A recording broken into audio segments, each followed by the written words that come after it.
ಕರ್ನಾಟಕದಿಂದ ದೆಹಲಿಗೆ ಶಿಫ್ಟ್ ಆಯಿತು ಬ್ರೇಕ್ಫಾಸ್ಟ್ ಪಾಲಿಟಿಕ್ಸ್. ಇನ್ನು ದೆಹಲಿಯಲ್ಲಿ ಶಾಸಕರ ಜೊತೆಗೆ ಸಿದ್ದರಾಮಯ್ಯ ಬ್ರೇಕ್ಫಾಸ್ಟ್ ಮಾಡಿರೋದು ದೆಹಲಿಯ ಸರವಣ ಭವನದಲ್ಲಿ ನಡೆದಿರುವಂತ ಸಿದ್ದರಾಮಯ್ಯ ಉಪಹಾರ.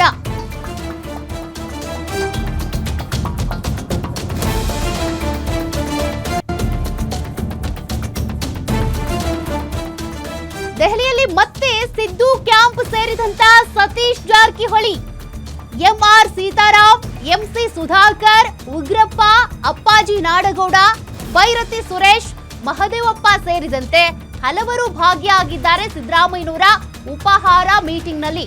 ಇದೇ ವೇಳೆ ಸಂಪುಟ ರಚನೆ ಕುರಿತು ಶಾಸಕರ ಜೊತೆಗೆ ಸಿದ್ದರಾಮಯ್ಯ ಚರ್ಚೆ ಮಾಡಿದ್ದಾರಂತೆ. ಕೆಪಿಸಿಸಿ ಸ್ಥಾನಕ್ಕೆ ಸತೀಶ್ ಜಾರಕಿಹೊಳಿ ಪರ ಬ್ಯಾಟ್ ಬೀಸ್ತಾರ ಸಿದ್ದರಾಮಯ್ಯ.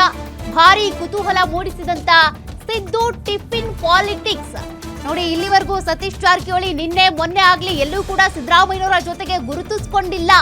ಬದಲಿಗೆ ತಾವೇ ಮುಂದೆ ಅಹಿಂದ ನಾಯಕತ್ವ ನಡೆಸ್ಕೊಂಡು ಹೋಗೋರು ಅನ್ನೋ ಮಟ್ಟಕ್ಕೆ ಹೇಳಿಕೆಗಳನ್ನ ಕೊಟ್ಟಿದ್ರು. ಆದ್ರೀಗ ಮತ್ತೆ ಸಿದ್ದರಾಮಯ್ಯನವರ ಜೊತೆ ಗುರುತಿಸಿಕೊಂಡಿದ್ದಾರೆ. ಸಿದ್ದರಾಮಯ್ಯನವರ ಈ ಬ್ರೇಕ್ಫಾಸ್ಟ್ ಮೀಟಿಂಗ್ ನಲ್ಲಿ ಭಾಗಿಯಾಗಿದ್ದಾರೆ.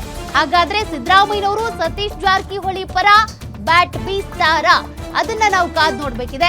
ಬ್ರೇಕ್ಫಾಸ್ಟ್ ಮೀಟಿಂಗ್ ನ ದೃಶ್ಯಗಳನ್ನ ನೀವು ಗಮನಿಸ್ತಾ ಇದ್ರಿ. ದೆಹಲಿಯಲ್ಲಿ ನಡೆದಿರುವಂತ ಬ್ರೇಕ್ಫಾಸ್ಟ್ ಮೀಟಿಂಗ್ ಇದರಲ್ಲಿ ಸಿದ್ದರಾಮಯ್ಯನವರ ಅತ್ಯಾಪ್ತರು ಜೊತೆಗೆ ಅವರ ಸ್ಥಾನಮಾನವನ್ನ ಉಳಿಸ್ಕೊಳ್ಬೇಕು ಅನ್ನುವಂತ ಕಾರಣಕ್ಕೆ ಸಿದ್ದರಾಮಯ್ಯನವರ ಜೊತೆಗೆ ಕೂತು ನಮ್ಗೆ ಸ್ಥಾನವನ್ನ ಉಳಿಸ್ಕೊಡಿ ಅಂತಾನೋ ಅಥವಾ ಅವರ ಇನ್ನಿತರೆ ಬೇಡಿಕೆಗಳನ್ನ ಇಟ್ಕೊಂಡು ಸಿದ್ದರಾಮಯ್ಯನವರ ಜೊತೆಗೇನೆ ಇದ್ದಾರೆ. ಆದ್ರೆ ಈಗ ಸತೀಶ್ ಜಾರಕಿಹೊಳಿ ಅವರು ಕೂಡ ಈ ಗುಂಪಿಗೆ ಸೇರ್ಕೊಂಡಿರೋದು ಕುತೂಹಲಕ್ಕೆ ಕಾರಣವಾಗ್ತಾ ಇದೆ. ಸಿದ್ದರಾಮಯ್ಯನವರು ಹಾಗಾದ್ರೆ ಸತೀಶ್ ಜಾರಕಿಹೊಳಿ ಪರ ನಿಲ್ತಾರಾ? ನೋಡ್ಬೇಕು.